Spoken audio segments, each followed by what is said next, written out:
This is The Close-Up. Conversations about creativity.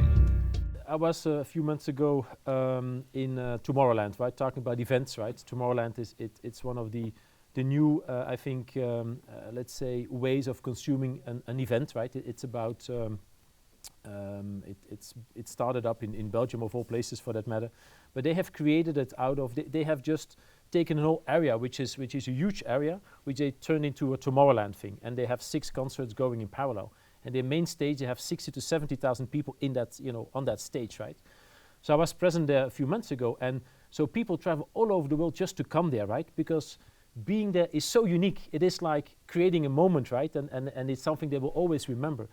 And that, I think, is that's what people are looking for. So I was talking with people coming from Japan, coming from Canada, coming from all places, going there and spent their 2-3 days, because they want to be part of that. They want to have saying, hey, we've been there. And then you find it also on the social media.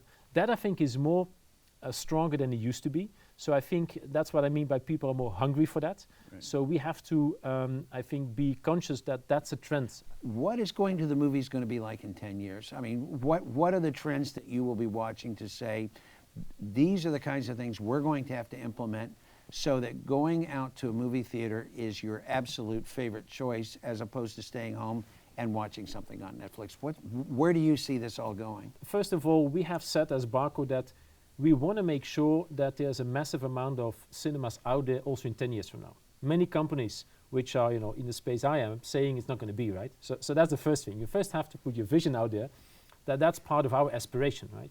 Now, the next thing is, how do we make that happen? I think that if the cinema industry has only the premium large screens left, kind of thing, we're going to be a very different industry, right? And the question is that we believe that emotional experience, watching a movie, if you take your Star Wars, you have to see that has to pop off the screen, right? You have to see it in the big screen. You have to be in that movie. You and I were part of a conversation at Paramount yesterday about virtual reality, and it seems to be in the initial stages. Where do you see the practical applications of virtual reality, kind of beyond the hype that we're all reading about? Let me be rest assured that this is a trend that's going to come. They want to have now, if it's with glasses on their head or it's other kind of immersive visualization techniques, we will decide, or let's say the industry will have to decide on that, but they're going to move into that. So gaming is going to be hot for me on this one, absolutely, but it will take time. So I think we have to be very close to that. I think we have to embrace it, but we also have to not, I wouldn't bet my company on it yet, but at the same token, I don't want to miss the trend, right? The Close-Up is produced by the Advanced Imaging Society in Hollywood and powered by Barco.